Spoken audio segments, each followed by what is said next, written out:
Why is he leaving? Sorry, I forgot. I have a whole stack of props. I can't show you the desk because it's a mess, but I have all my props around here. And I realized there was one I'd forgotten. One of the things I got to do at Haverford, one of the professors at Haverford is actually somebody who is in my own little guild of American church historians, and wrote a very interesting book a few years ago, which I had and which he has since signed, but we've gotten to be friends over Ian's 3.5 years there. And so he's the author of this book. Yeah. Anti-Fundamentalism in Modern America. His name's David Watt, David Harrington Watt. He's an interesting guy. He's the son of a Southern Baptist preacher in, I think, Alabama. Went to Cal out here and studied history. Along the way became a Quaker, and then along the way became a scholar of Quaker history. And so he occupies an endowed chair at Haverford College in Quaker studies. And I'm going to talk a little bit about the guy that I wrote about tonight, George Ladd. But George Ladd, now follow this. This is because, you know, all of these are there's all these webs of people. But the subject of my dissertation, which is also one of the props I have here, he studied at Harvard under a guy named Henry Cadbury, who was a Quaker. And the guy that I had dinner with on Tuesday night had written a journal article about Henry Cadbury. So we had much good nerd talk together on Tuesday night. And we also lamented the Dodgers. So yeah. So how about if we open with prayer and begin? We've got lots of stuff to talk about tonight. I can't wait for this. Let's pray together. God, we thank you for continuing to connect us in this way and giving us a chance to explore our history and the church's history and the history of people who raise questions for us. Hopefully tonight, God, we'll get a fuller, rounder, deeper understanding of this group we call Evangelicals. We pray this in your Son's name. Amen. Yeah. So I'm going to mute you, and then we'll begin.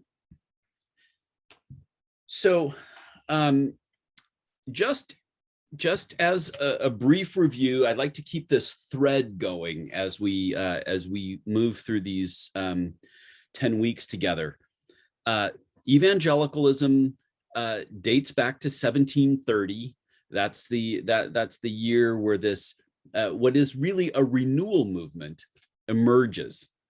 And it emerges in primarily in the English-speaking world at first, but I think we'll see, especially next week and the week after, that it has spread globally to many other places. You have seen me show this slide, and I think just as a way of continuing to bring it and keep it in our minds, David Bebbington is a scholar of North Atlantic evangelicalism, meaning Britain and America, and was my own doctoral advisor. And this is his definition of the characteristics of evangelicalism. So we're going to just keep summarizing these, but it'll be more of a shorthand summary as we go through here. Biblicism is having a high view of Scripture. In other words, a belief that somehow the Bible we hold on a Sunday morning or during the week, or that we see the passages from up on the screen, that the Bible somehow has supernatural origins, that God inspired the Bible. Now, we can talk about how that inspiration took place, but it is the belief that there is a supernatural origin to the Bible, and that everything we need to know about God can be in there. And again, like I went on and on about last week, it's not everything there is to know about God. God cannot be contained in the pages of the Bible. But the Bible is God's gift to us as a way to know and begin that relationship with God. The beginning of that relationship is at the heart of conversionism, the idea that people have to choose to follow God. And then moving to the bottom, activism is the belief that once one is converted, that the goal in life is to somehow contribute to the process of bringing other people into faith. And then finally, crucicentrism is really about the theme of evangelicalism, and that is that the cross is at the center of everything we do, that something happens that is universally important and, again, supernatural in the death of Christ on the cross.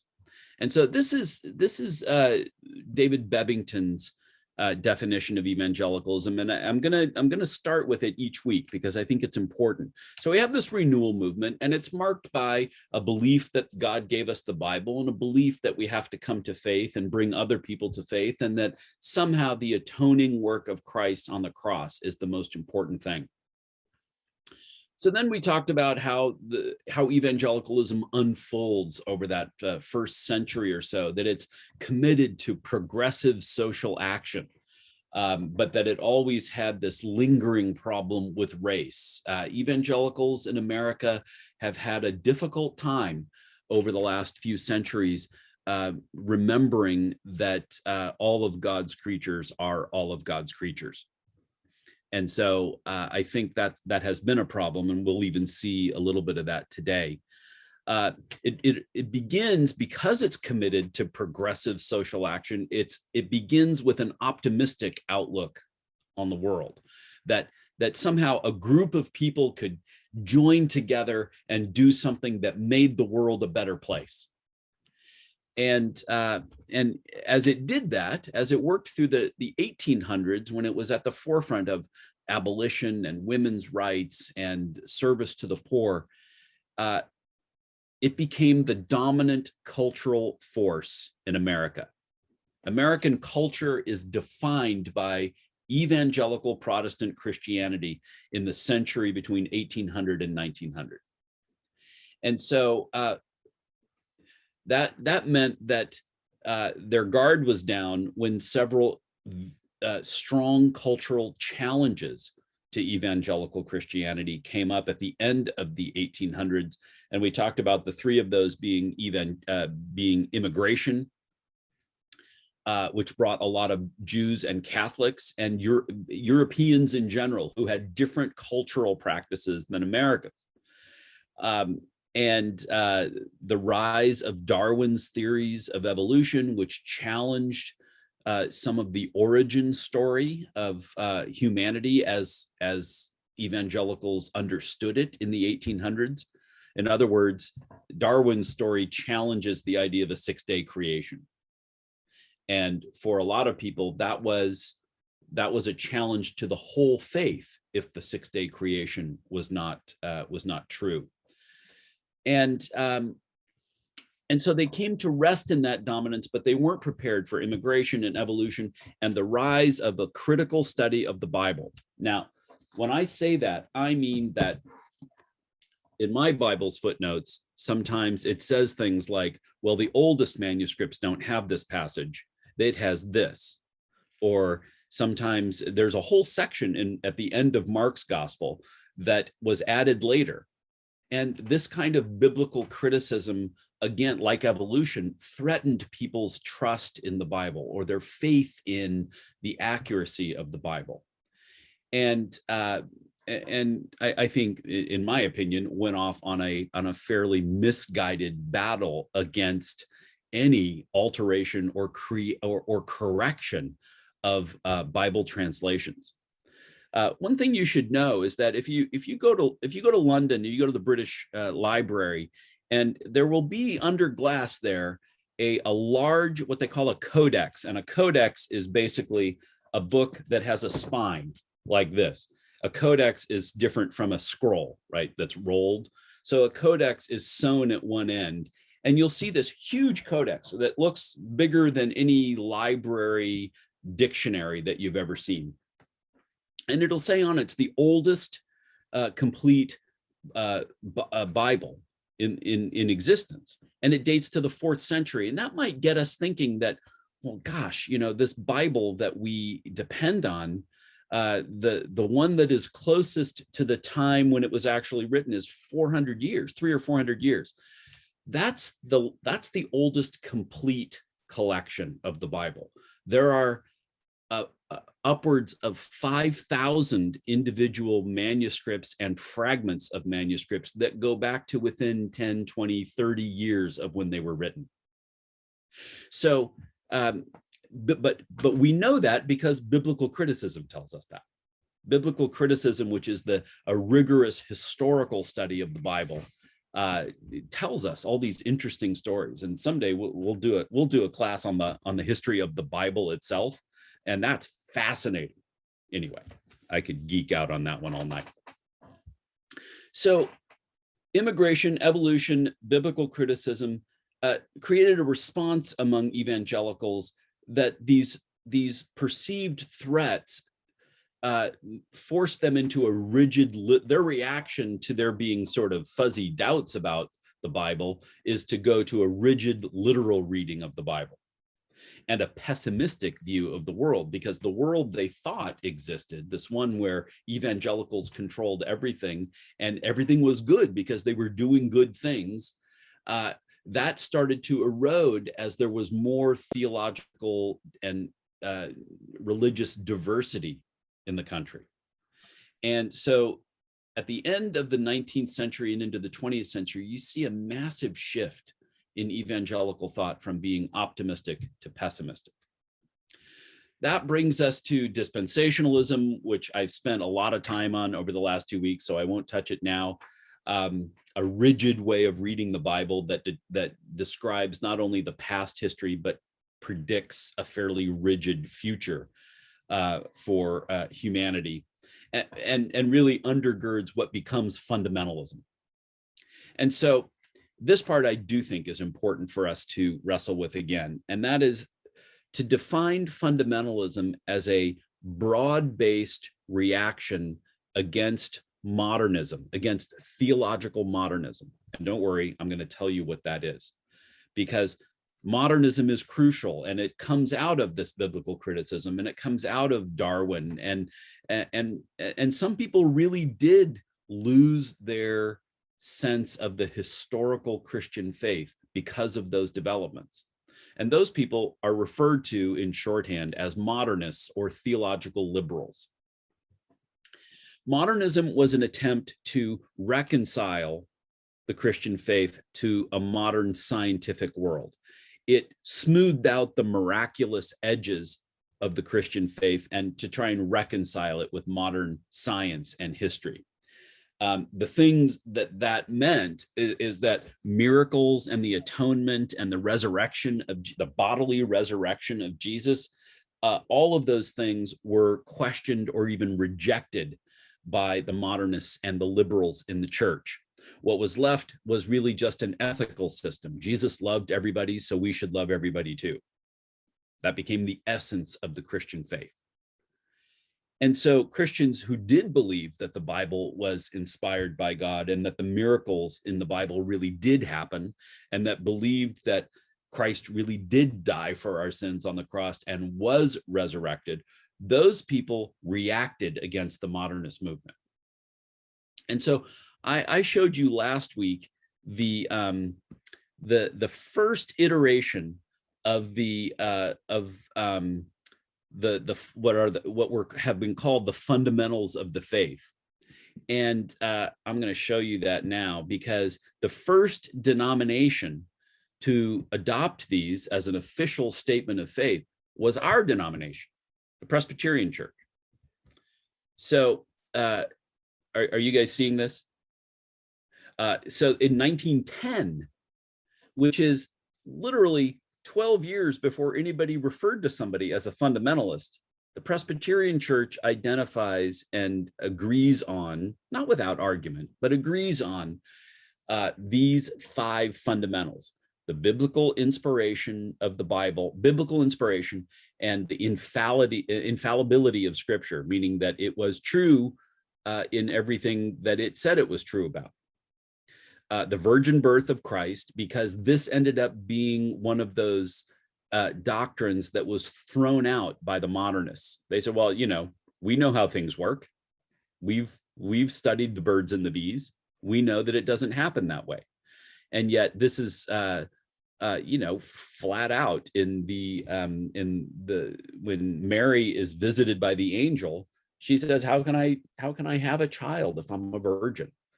And that miracle is explained in the Bible. And if you believe that, then this is a threat to that belief that that Christ's death on the cross was the atonement for sin, that he was raised bodily, and that the miracles that he did really happened. So the reason I point this part out is, folks, this is really the heart of my own faith. I wouldn't refer to myself as a fundamentalist, but that's because the term fundamentalist has been so perverted in the years since it was coined. This is very, very honestly, those of you who took the vows to become members of a Presbyterian church or elders, or I see a pastor or two, we've taken vows that these are the things we believe. And yet none of us would call ourselves fundamentalists, not in the same way that we hear it out in the culture. So I say this to say that fundamentalism did not start as some militant variant sect outside the mainstream. This is the Presbyterian Church saying we believe in the fundamentals of the Christian faith. And there isn't anything on there. I'll say I wrestle with these. I don't know how these things happen, but there isn't anything on here that I don't preach about at First Pres SLO. And so, I think that's important for us as we talk about evangelicals, and especially this week about fundamentalists. We don't want to talk about them as these other people, because we're talking about these things in our own church life. And so anyway, that's the origin of that term. The fundamentalists separated, they reacted to the Scopes trial, which we spent a long time on last week, and they reacted to the humiliation of the Scopes trial by retreating, by separating from their denominations, from their churches. They started their own Bible colleges in the 30s. There's a whole Bible college movement in the 30s and a lot of them still exist today. You have Wheaton was already there. Wheaton and Oberlin were already there, the old school, but everybody wanted to be the next Wheaton. So you have Gordon College in Massachusetts. You have Biola in Southern California. There are handfuls of these, some which survived and some didn't, all over the country. And seminaries too. And oftentimes you have a seminary that is the evangelical or the conservative traditionalist seminary adjacent to one that evangelicals thought had gone liberal. So the University of Chicago Divinity School, which was a Baptist divinity school, it has been a bastion of a form of modernism and liberal Christianity. And so there's Northern Baptist Seminary, which was founded to be the alternative to the University of Chicago Divinity School. You have Andover Newton, which is in Massachusetts. You have that school, which has for the last 100 years been sort of a bastion of liberal Christianity.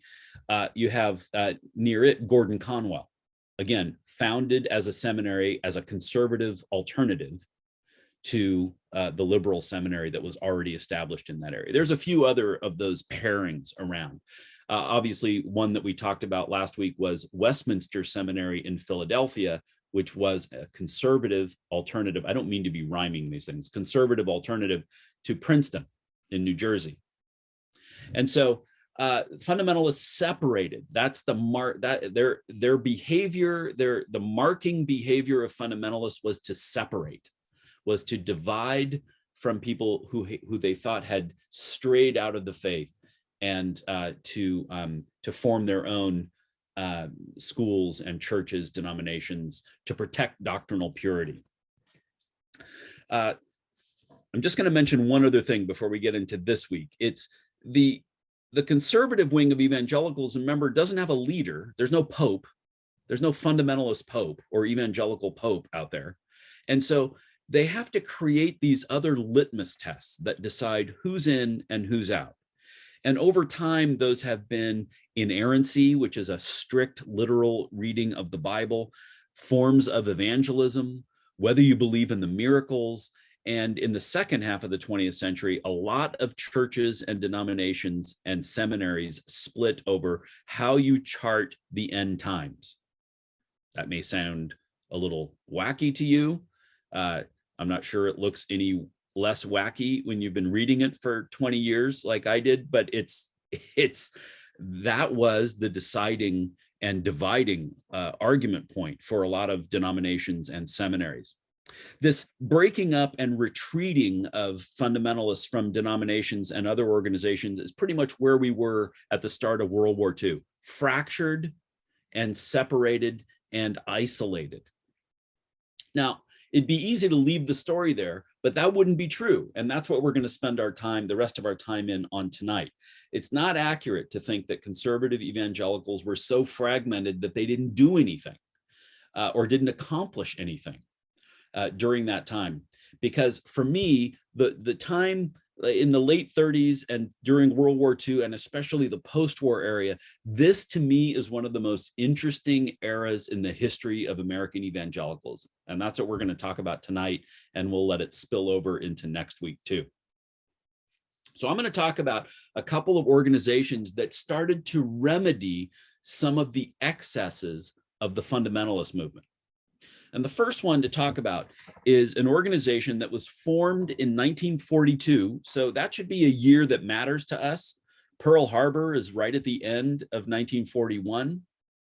This is about 6 or 7 months into the war, in the summer of 42, a gathering of people who would all have comfortably called themselves fundamentalists, gathered in a hotel in St. Louis, and decided that this separation business wasn't doing them any good, that they were not, that they were so fragmented that they were not presenting a unified witness to American culture and to the world. And so, but they had to get together and say, okay, which things are we going to be firm on and which things are we going to allow some latitude on? And this process took a long time. I have all the founding documents for the founding of the National Association of Evangelicals. I have them right here. I've been looking at them for most of the afternoon. It's an interesting group of people, some people whose names some of you may recognize.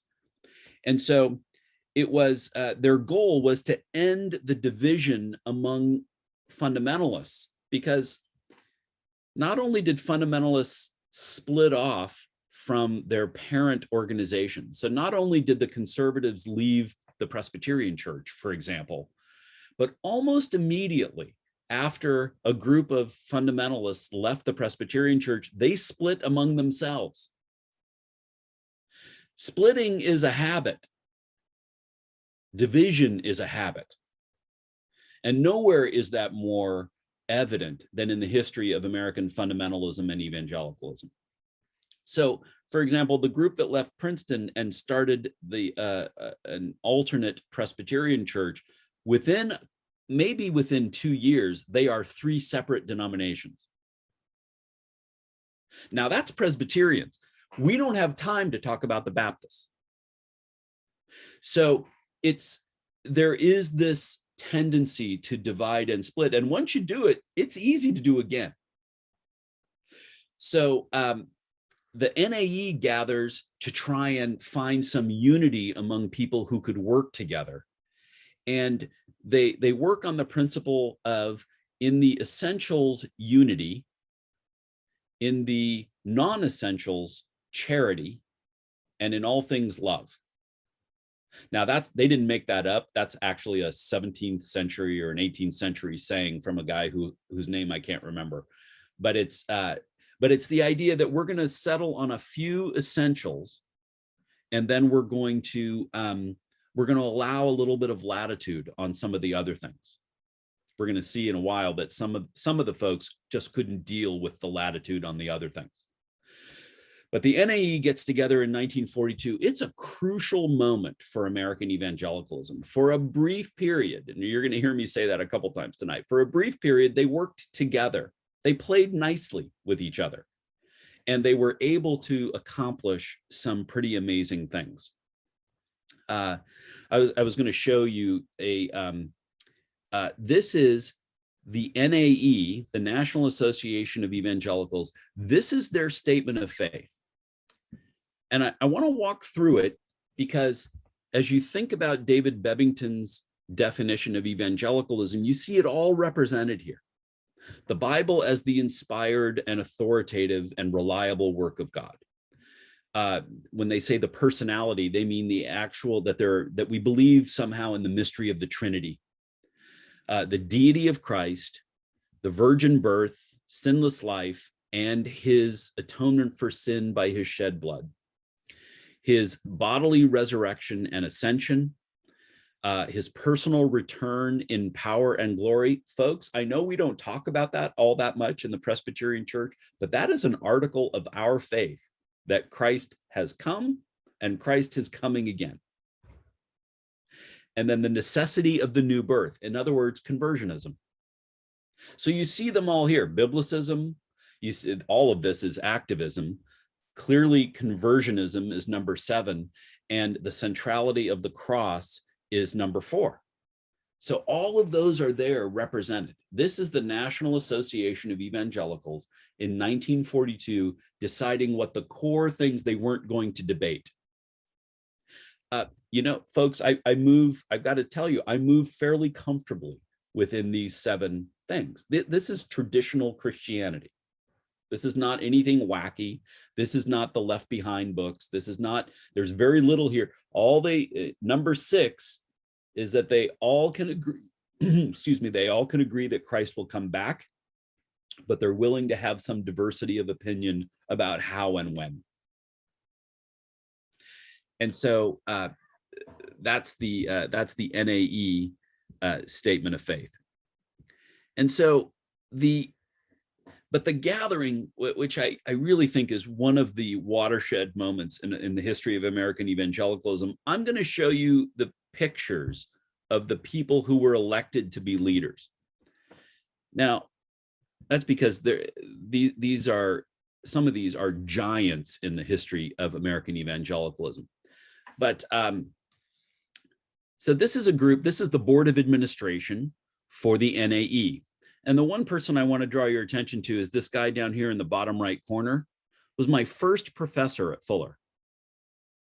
Bob Munger wrote a little pamphlet that some of you may have read called My Heart, Christ's Home, which is a little story about the heart as a house with all these different rooms, and you have these rooms where everything's bright and clean and cheery, and you have these other rooms where all the bad stuff is stored, and it's about inviting God into all those rooms. That thing went through like hundreds of reprints, and it was a significant evangelistic tool in the 40s, 50s. I don't know when he wrote it, but in the 50s, 60s, and 70s. Certainly it was, by the time I went to Forest Home when I was in high school, they gave everybody one.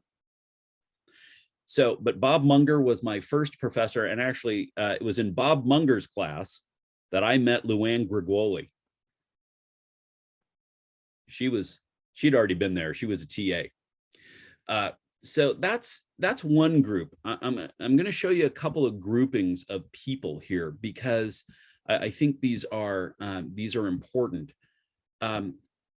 I'm going to make a point about these. Harold Ockengay here is the first president of Fuller Seminary. I think that's the main one on here. And this guy right here in the bottom right corner, J. Elwyn Wright, is the founder of the NAE. When you read his words, he had such a heart for evangelism in the best sense of the term, and for the visible display of unity that he really hoped for among Christians. J. Elwyn Wright is an unsung hero in the history of American evangelicals. So you got to look at that one. I got one more to show you, and then I want to make a point about this. So there's another group. This is the final group. more people from the board. This is J. Alvin Orr is a major scholar, wrote some of the articles in the Fundamentals, those pamphlets I told you about. Some of you may know Paul Rees, a very important evangelist in the middle of the century. This is Robert Schuller, but not the one you think. Okay, Bob Schuller from Orange County is spelled a different way. So I just want to, here's what I want you to notice from that picture. Every one of those faces is white.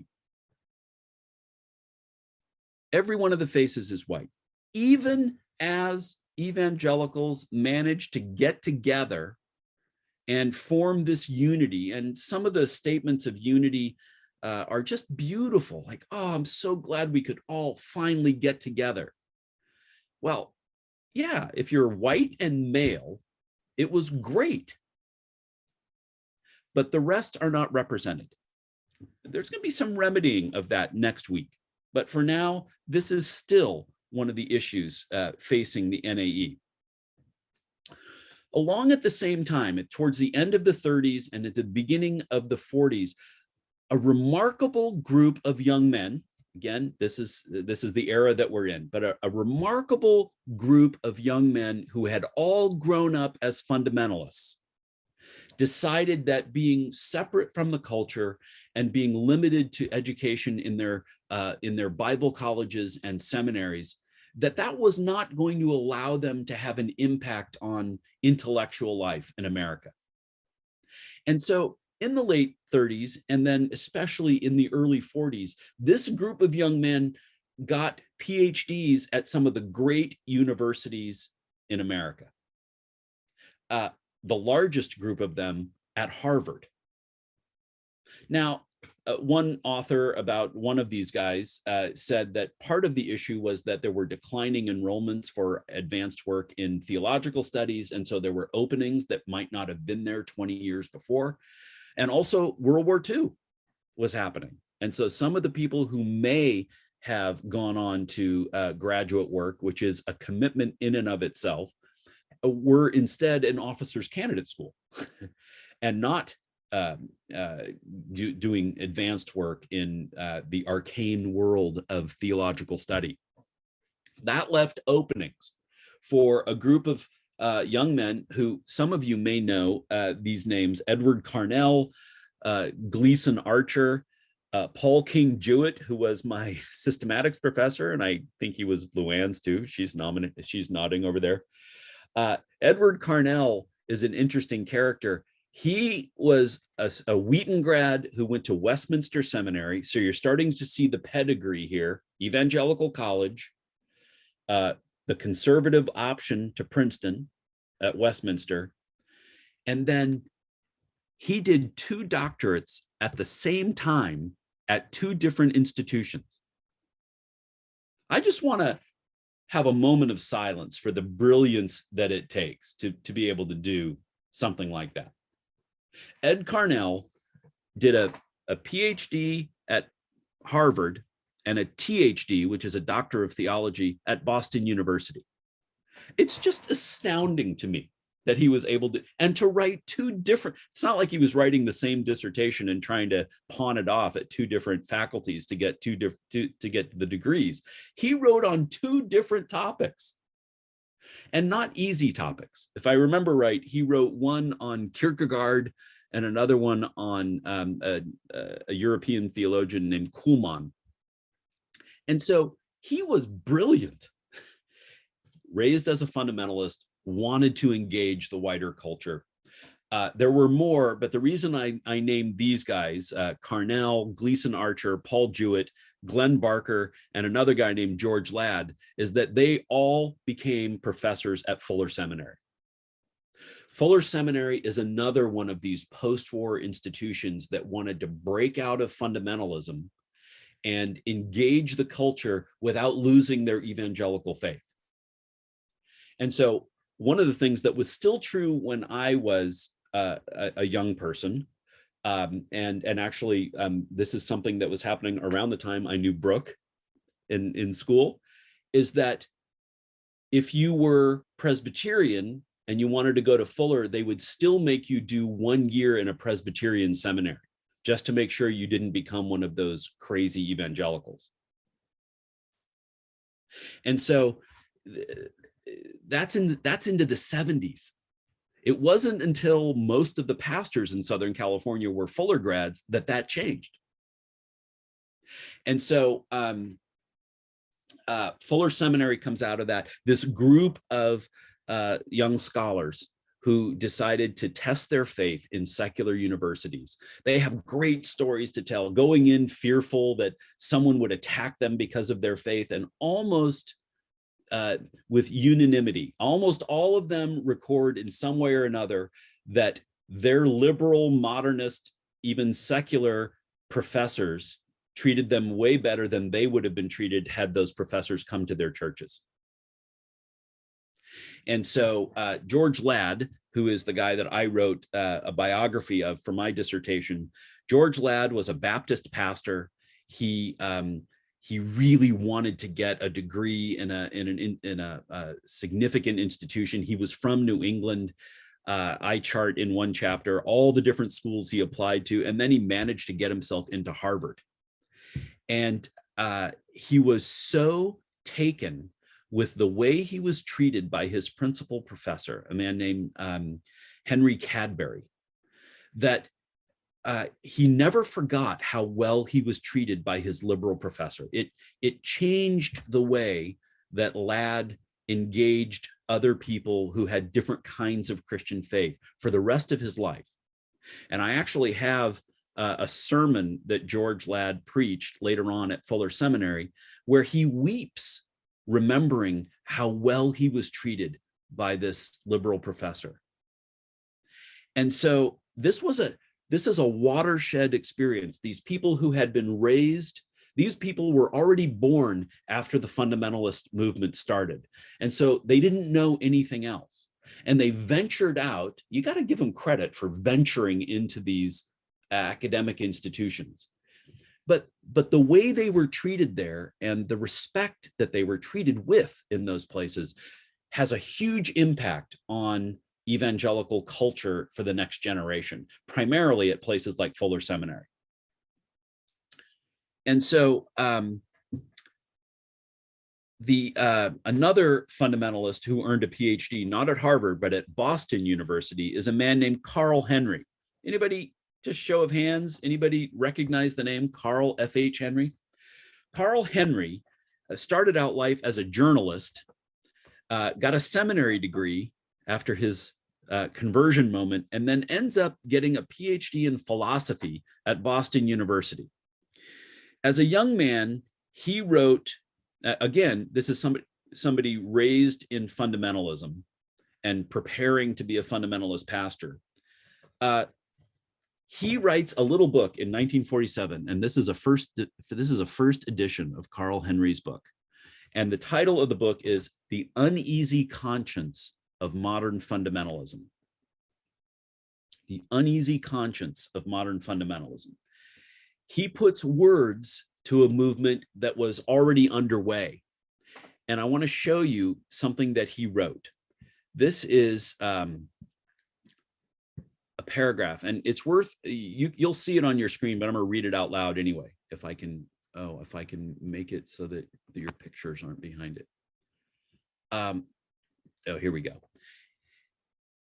He's recounting a story where he was speaking to a group of evangelical pastors. And he says, in a company of more than 100 representative evangelical pastors, this writer, the writer, proposed the following question: how many of you during the last 6 months have preached a sermon devoted in large part to a condemnation of such social evils as aggressive warfare, racial hatred and intolerance, the liquor traffic, exploitation of labor or management or the like, a sermon containing not merely an incidental or illustrative reference, but directed mainly against such evils and proposing the framework in which you think solution is possible? And what he says in this book is not a single hand was raised in response. And his comment is, Now this situation is not characteristic only of one particular denominational group of fundamentalists. Rather, it is a predominant trait in most fundamentalist preaching. It's this reluctance to come to grips with social evils.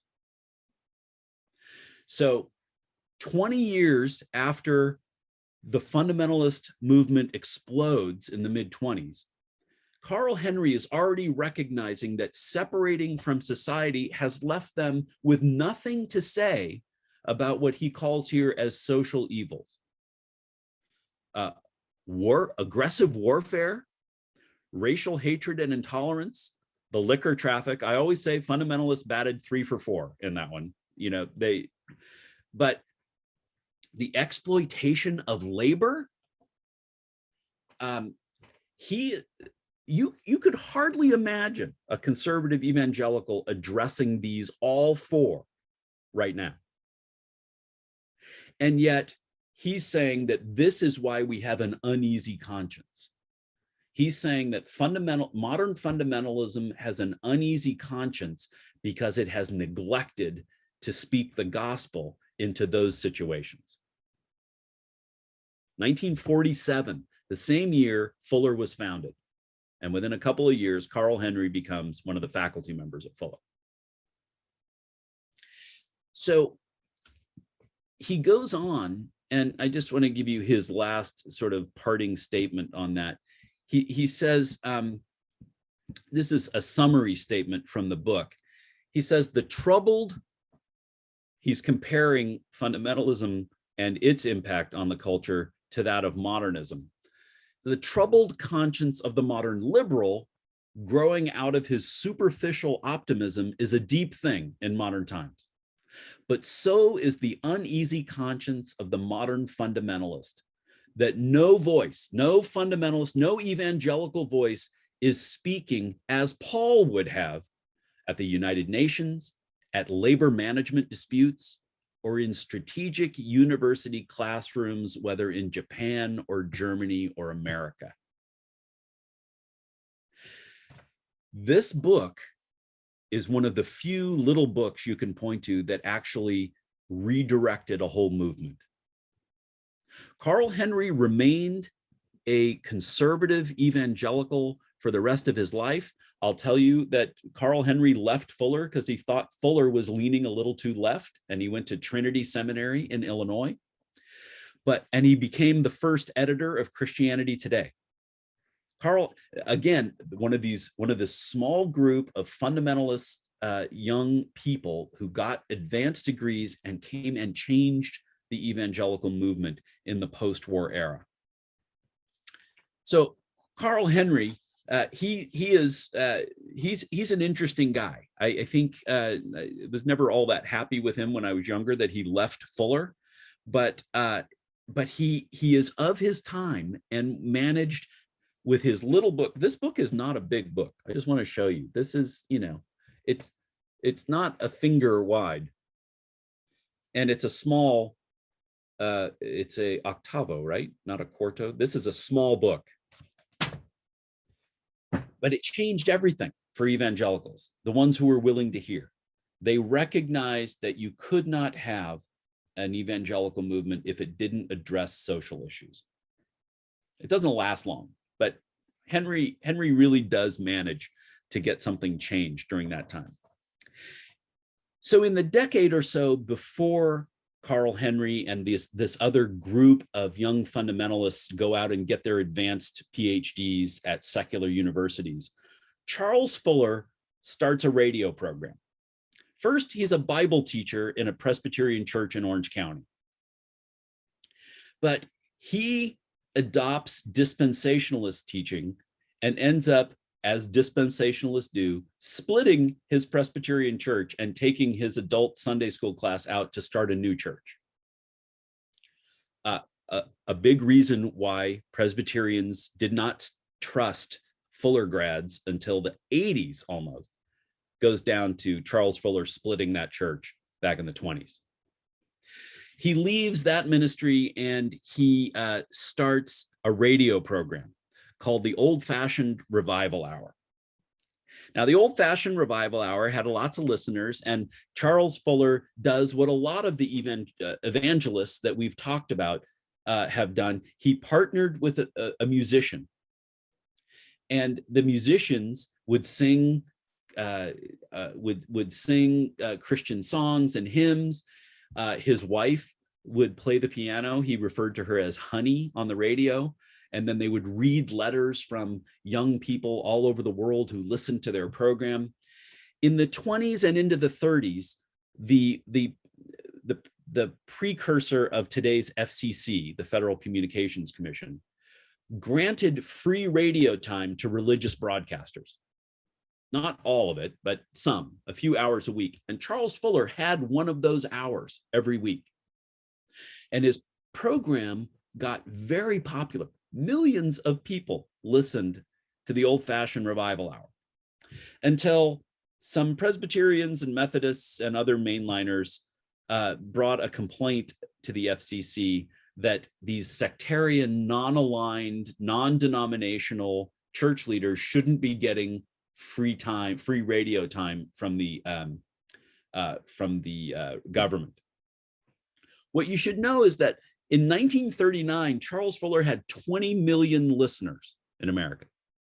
Now, that'd be a lot now. If you know any TV people, they'd love 20 million people in their hour when their program aired. But 20 million listeners in 1939. He was getting too big, and so the mainline people got his free radio time taken away. But he wanted to keep his program on the radio. He got a price. It was going to cost him $4,500 a week to keep his program on the radio.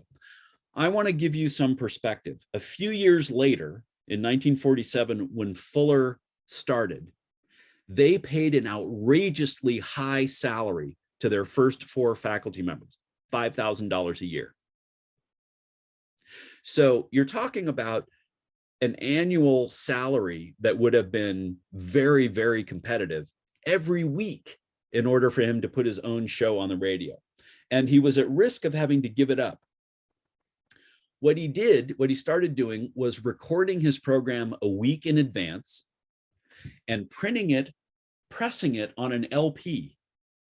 And then he had a business manager who sold that program to individual radio stations all over the country. So instead of paying to broadcast his program, he was selling his program and unintentionally got fabulously wealthy doing this. In 1942, the old-fashioned revival hour was carried on 450 individual stations around the United States, all of them paying for the privilege every week to play this highly rated program. Of course, they could sell advertising for that. In 1951, the program was bought. 1951,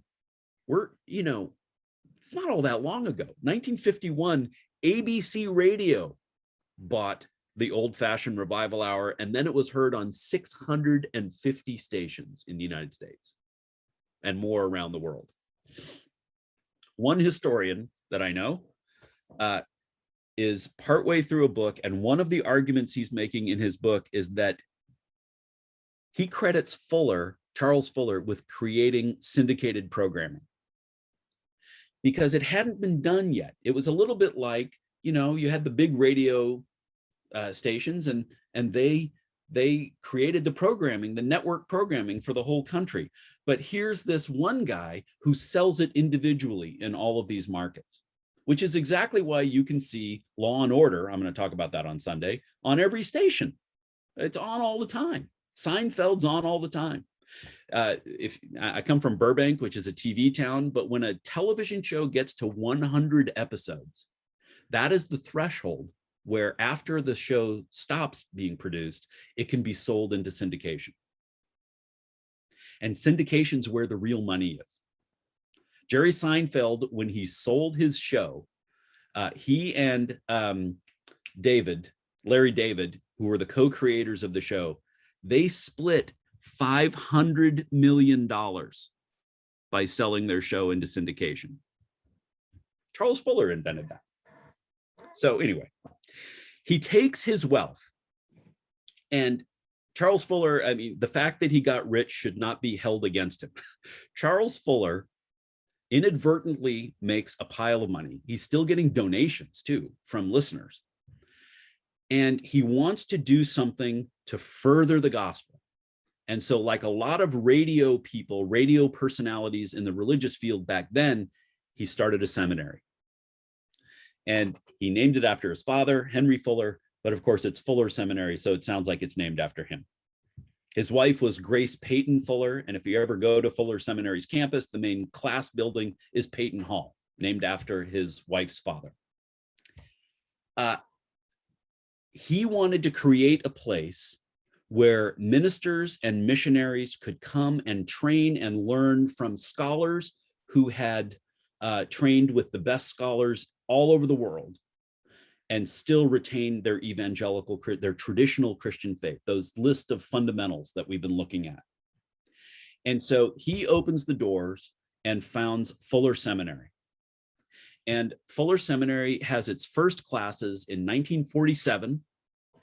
And the first graduating class graduated in 1950. And if any of you know Bob Munger, who I pointed at, that the guy who was the professor in my first class was in the first graduating class at Fuller. So was Gary Demarest, who was the pastor of La Cañada Presbyterian Church in Southern California. Bill Bright, who was the founder of Campus Crusade, was also in that class, but left in his third year because he couldn't be bothered to finish his last classes. He really wanted to go start Campus Crusade. So Fuller Seminary starts in 1947 and becomes a singular, there was no other place like Fuller when it was founded. It was a place where, on the one hand, most of the people who attended it still referred to themselves as fundamentalists. But the faculty and the students who came there had gone to, this is not to denigrate Bible colleges, but they had gone to accredited colleges. They had come from Cal and from UCLA and from Harvard and from the University of Chicago. They had come from universities all over the country. And they're to study with people. The first faculty members, there was only one who didn't have an earned PhD. That was Wilbur Smith, and he's a separate case. But the other ones had gotten PhDs from Princeton, Harvard, Boston, and New York University. Not exactly bastions of evangelical thought. And yet they had come and were prepared to create this rigorous what they called back then a Bachelor of Divinity degree, and prepare ministers and missionaries for service all over the world. The history of Fuller Seminary is a great story on its own. But along the same time, during the war and in the immediate years after the war, there was a concern about the youth of America. And you can stop me if you've heard this song before. A big concern about roving bands of teenagers out there listening to swing music and not wearing suits everywhere, and all the things that parents complained about their kids in the 40s and 50s, in the age before rock and roll. Youth culture is starting to come into its own as a thing in the 40s and into the 50s. And so organizations that already existed and new organizations started working at evangelizing American kids. Youth for Christ is one of those organizations, later Young Life, and a handful of other ones. One of the early speakers in Youth for Christ ministries was a young pastor from the South who was in the suburbs of Chicago at the time. I'm pretty sure you've heard of him. His name's Billy Graham. Billy Graham had such notoriety for his preaching in that area that when Youth for Christ rented an auditorium for him to come and preach to a group of teenagers, 2,000 teenagers showed up. That's 1944. He was 25 years old at the time. On Memorial Day, the next year in 1945, they rented Soldier Field, which is where the Chicago Bears play still and played then, 70,000 young people came to hear Billy Graham in 1945, almost instantly becoming the best known evangelist preacher, certainly in the Midwest. Over the next few years, Youth for Christ ran hundreds of rallies. And at one point, I had to look this number up twice because I was so sure it was wrong. At one point, they were drawing 350,000 young people a week to their rallies around the country. 350,000 young people every week going to hear somebody preach the fundamentalist gospel, the evangelical gospel. Graham decided, as he grew out of wanting to talk to young people, to hold a series of rallies in Los Angeles, of all places. There's still the corner. It's down in LA. He got a tent. It was a vacant lot at the time. He got a tent, he got some musicians, and he started preaching. And for the first few weeks, nobody came. And so secretly, he sent a note through somebody else who knew him to Charles Fuller and asked him if he would help him, if he would come one night. So Charles Fuller did him one better. He mentioned on his radio program, remember, 20 million listeners or so, 500 by that time, 400 or 500 radio stations. He mentioned that he was going to go and listen to Billy Graham. And that was the beginning of the Billy Graham Crusades, the ones that we know and maybe experienced or went to. I know I went in 1985. He was already sort of towards the end of it. Was at Angel Stadium. So on one of these, once there started to be a crowd, people started going. And one of the most famous converts, and somebody here may remember his name, and you can send it to me in the chat box, but a local mobster, a member of the mafia in LA, was so guilt-ridden by the things that he had done. He may have been drunk. He stumbled into the Graham Crusade and became and gave his life to Christ, answered the altar call, and then told a reporter when interviewed who he was. I was a gangster, but I've given my life to Christ. Well, that made the news. And then Billy Graham was on his way. This is, I think this is 1949 or so. So Billy Graham is the center person, but there's a widespread movement in this post-war era of evangelicalism in America. It also had a huge impact on global missions. And this is a story that a guy, Joel Carpenter, this is a really, the students that are taking this for credit, they're reading this book this week. It's called Revive Us Again, The Reawakening of American Fundamentalism. It's a good book. This is a much longer book, but it tells the story of Fuller Seminary, tells the story of Charles Fuller and some of these, and Billy Graham's early years, and these other organizations that, and Youth for Christ. One of the observations he makes is the unintended benefit to evangelical world missions that World War II brought. Here's how. Most Americans, certainly most working class Americans, had never been more than 100 miles from their home until World War II broke out. Then suddenly, now remember, there are 10 million American men, that's not counting the women, 10 million American men in uniform during World War II. Some of them stayed stateside, but most of them went somewhere else they had never seen before. And the ones who came back deeply impacted by the fact that they saw a diverse world where very few people were as white or as wealthy or as Christian as people in the US. And they came back and they settled in communities all over the country after the war, many of them getting educations on the GI Bill, many of them becoming elders and chairs of mission committees in their churches all over the country, without ever really networking They are the engine that drives a global mission effort that starts in the late 40s and carries through into the 80s that transforms the world. They sent, I mean, here, so how big was the impact? I even asked that question right here in my notes. In 1935, there were 12,000 foreign missionaries sent by the US. By 1980, there were 35,000. That's how big it triples the American mission effort in the years after World War II. And also, interestingly, by 1980, of that 35,000, 32,000 of those missionaries come from evangelical churches and traditions. The mainline numbers of foreign missionaries declines in that same period of time, from the late 30s to 1980, from 7,000 to 3,000.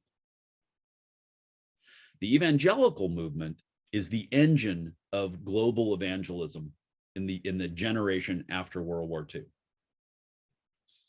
But this lovely evangelical coalition is about to split. And oddly enough, they split over Billy Graham. So Billy Graham, as a part of his evangelistic crusades, and I know crusade is a non-politically correct word, but that's what they called them. So Billy Graham has his crusades, and for those of you who know something about them, it wasn't him just showing up into town and getting converts and then packing up and going to another town. The Billy Graham teams would come to a city maybe a year in advance and work with local churches and establish receiver churches for the converts from the crusade gatherings. And so Billy Graham would go in and he would do 20 straight nights filling a local stadium, and thousands of people would come to faith in Christ. And there would be church leaders there ready to receive them. So you have the crowd, but the people sitting up near Billy Graham were all representatives of local churches. It was genius. It was genius. And so Billy Graham, the LA Crusade was in 1949. By 1957, Billy Graham wants to do what every evangelist in America wants to do. He wants to tackle New York City. And so the advance team starts working with local church leaders. The most right-wing fringe of the evangelical movement, what had been fundamentalists and now more broadly called evangelicals, some still called fundamentalists, they did not like that the Graham Crusade was working with Presbyterians and Methodists and Episcopalians and Northern Baptists who weren't as conservative. And they started publishing articles. There's about 8 months worth of articles in evangelical magazines leading up to the 1957 Crusades, wringing their hands about what are we going to do about Billy? And some pledging their support, and some saying, if Billy Graham joins with a liberal Presbyterian, we're not going to join him anymore. Billy Graham, who, for all of the other flaws that have been laid at his feet, and many of them are genuine and need to be addressed, but for the most part, Billy Graham is a genuine, heartfelt evangelist for the Christian gospel. He cared more about the 15,000 people that were going to be sitting in front of him each night at Madison Square Garden than the 20 or 30 church leaders that were going to be sitting behind him. And so Billy Graham goes ahead with the crusade, and it's wildly successful. And for a time in that era, in the late 50s and early 60s, Billy Graham converts then have this outsized impact on New York City and New York area churches. It's an amazing story. But the sad part is that what was the broad evangelical movement at that time splits, and they split over Billy Graham. And for the most part, they have stayed split. What I grew up understanding as fundamentalists and evangelicals, which I grew up understanding those as different groups. Born in 1963, so my coming of age is the 70s and the 80s. Those groups are identified by where they stood over Billy Graham. The evangelicals went with Billy Graham. The fundamentalists separated from him in 1957. That split stays split for the most part. And I want to just say right now that I'm crossing over into doing journalism more than history, because I think this era is too recent to talk about as history. But I think that the progressive wing of that split that stayed with Billy Graham and called themselves evangelicals were comfortable with that split until Barack Obama was elected president. I think electing a Black progressive president presented too much of a threat to what had been evangelicals and obviously to the fundamentalists, that they largely homogenized into one group called evangelicals. And I think for a lot of you who took this class because you're uneasy, uncomfortable with what you've seen or heard about evangelicals, that begins with the election of Barack Obama. And so it's another emergence of the same problem that has dogged American evangelicalism since George Whitefield, an inability to see people of color as having equal value to white people.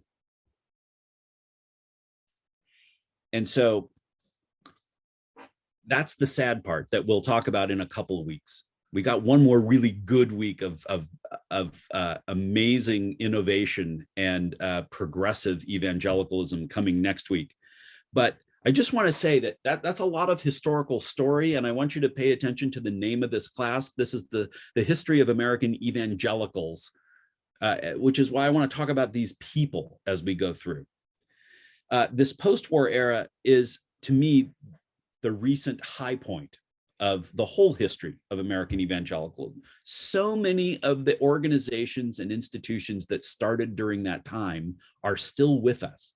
Fuller Seminary, still there, still stubbornly calling itself an evangelical institution, even though every time it does, it has to define it in the face of what you have all heard in the news over the last 5 or 10 years. Christianity Today, which became the magazine of the evangelical movement, still here. And I'm going to put a little pin in that because there's something I want to assign for all of you in just a minute. Urbana, the Urbana Missions Conference. Brooke, did you go to Urbana? Okay, so Brooke and I went. Anybody else go? Okay, so every 3 years, InterVarsity Christian Fellowship hosts a conference at the University of Illinois at Urbana, and they bring the best. Billy Graham used to speak at this every 3 years, every time it happened. When Brooke went, 22,000 mostly American college students went, hearing these speakers and learning about what Christ was doing in the world. The Urbana Missions Conference continues to happen, and it's having the same disruptions that the culture is happening about race and color and inclusivity and what kind of a gospel are we preaching in the world. But they're still meeting every 3 years. We all left Burbank on a train on Christmas Day in 1984 and spent the last 3 days of the year in Chicago listening to amazing speakers, Tony Campolo and Ralph Bakke, and I mean, amazing people. I want to tell you, because for most of you, I'm your pastor. That's where that's the first time I articulated my call to ministry, was at the Urbana Missions Conference in 1984. That thing still happens, and it's a product of this post-war evangelicalism. And then global missions out there still happening, still doing very innovative things. I met with a young missionary that my church up here supports, who is working in, oh my gosh, now I'm going to forget the country. Anybody remember? He does like wilderness camps for kids in Eastern Europe. Somebody want to type me where I had lunch with him. He is Anyway, he's got his family there. He is a product of this era of evangelical missionaries and the global mission effort that started because these soldiers came back having seen the world and wanted to do something about what they had seen. Next week, we're going to talk about the 60s and 70s and really the last moment so far where evangelicalism could have been something different than it is today. So I'm going to unmute you and let's spend just a few minutes in questions. I know I've gone over, but this is my favorite era. And so that's one of those sorry, not sorry. Yeah. Anybody have a question or a comment? Anybody have a memory of being a part of any of this? Charlotte, please. I was raised going into university in the late 50s. And at that time, there was evangelicals. You wanted to keep the kids in the evangelical. There was a discouragement of sending them to the universities because of the threat to the faith that the people were raised with. Yeah. Yeah. I'll tell you, and Brooke knows some of the same people that I know from this era, that when I told my Christian community, which joined two churches, a Presbyterian church and another far more conservative church in Burbank, when I told them I was going to UCLA, there were people who said, you're going to lose your faith. For them, even Westmont was too liberal. They sent their kids to Biola. Comment. My younger daughter was at Urbana in either 84 or 85. Is that right? Yeah. And she did a missionary group in Europe. How fun. Yeah. It was an amazing conference. They do it every 3 years so that everybody can do it during their college years. That's how they space it out. They did it every 4 years. Somebody might miss it, but they do it every 3 years. Pam, please. My grandmother was very active in the Disciples of Christ Church, bringing it in Glendora, and she was a huge supporter of Billy Graham. And long after she passed away, my father was still getting requests for donations. I mean, hadn't been 20 years after she died in 1970. I mean, but she was, I remember her talking about Billy Graham. Yeah. As I was growing up. Yeah. She had been a missionary nurse in Hawaii in 1901 before she was married. And long history with that. Yeah. Yeah. Anybody here ever hear Billy Graham preach? I mean on TV, but have you heard of Expo 72 in Dallas, Texas? Yes. I was there. I flew a little airplane from here with my wife to Dallas. That's great. I saw him in the Rockford, Illinois area, 1955. Wow. Wow. Early heyday. Wow. Yeah. And I saw him in Albuquerque, New Mexico. I have no idea, maybe in the 50s. What I remember from that is my mother was very taken or touched with, I just remember my mother being very taken and touched by the message. But I remember, I mean, it was with lots of people were there, Albuquerque, New Mexico, probably in the 50s, I guess. Yeah. That's fantastic. Yeah. Jack, did you have your hand up too? Yeah. Jack. Well, I can remember too, because when I was in Palmdale from 63 to 70, and I was one of the pastors that got the training, and our whole group went down on a bus to hearing down, I think it was the Coliseum or something. Is that right? Wow. It was fantastic. And then later in my ministry, when I was one of the pastors at Bel Air, he preached at Bel Air. And another time, we had word that he was going to come to church on Easter Sunday with the Reagans. Oh yeah. But we didn't dare let it out because we always were packed as it was. We didn't have any more room. We didn't tell anybody. And then I was in that service. It was really fantastic. And he came and he sat in the middle of the two of them. Wow. So there you go. Yeah. He got infected by the ecumenical movement. Yeah. It's an interesting it's a sad part of the story that some that and it just speaks to how diverse even evangelicalism is, that there were a lot of evangelicals that were quite happy to work with people who had a different view of how the end times would happen, or that had a different view of some other second or third tier doctrine within the Christian faith, and were willing to work together, and others who weren't. And what I want to leave you with is, we've been talking about American Christianity as a free market, as opposed to state churches that were more organized and established, literally established churches in Europe. And there's a lot about the free market of American Christianity that has been great, the innovation and the, there's something about having to be good at this that is good for churches.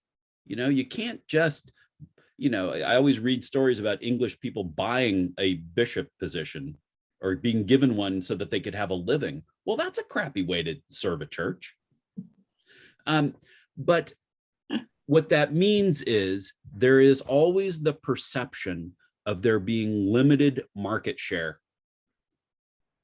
And Charles Fuller had some fierce competition in the radio ministry world. And once he started the seminary, these people would get on their own programs and talk about heresy at his seminary as a way of trying to carve out some of his market share, including a guy that I mentioned last week who got booted out of the Presbyterian Church, Carl McIntyre. And I bring him up because he's the villain in so many stories across 5 decades, including, I've got a clip and it's in a folder somewhere. It's probably at my church office right now, but I've got a clip from Christianity Today where at 94 years old, he split his church again and took out the 12 faithful people to go start a new church. Honestly.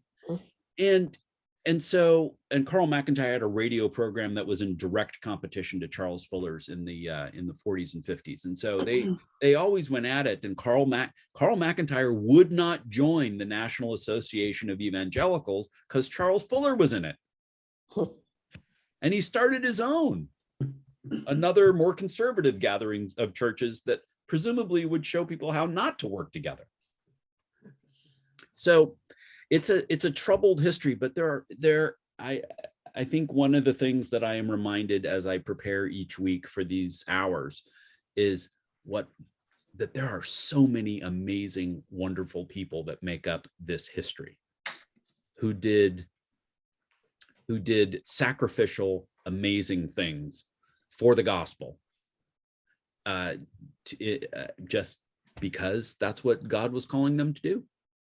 And so if you have watched me bristle over the last year at evangelicals and how they're talked about in the press, it's because I know these other stories, and now you know. So there's at the end of this, I'll put a reading list for those of you who just can't get enough of this and want to read more when we're done. Any other questions as we go? All right, thanks for indulging me, everybody. This is my favorite 20 years in this whole class. So, but next week's pretty good too, and we'll come back at it next week. Let me close this in prayer. God, we thank you for the things that we get to learn, and for the people whose lives we get to glimpse into, for the ways that we can grow and benefit and improve in our own life of faith and discipleship. We're thankful. We know there's plenty of the rest, but for tonight, we're thankful for the things that inspire us, for the things that help us grow, for the things that help us share. We thank you for all these things in your Son's name. Amen. Amen. Thank you, John. All right, Thank you, everybody. Have a John. great night. Thank you. Thank you. Good night, everybody. Good night. Bye, everybody.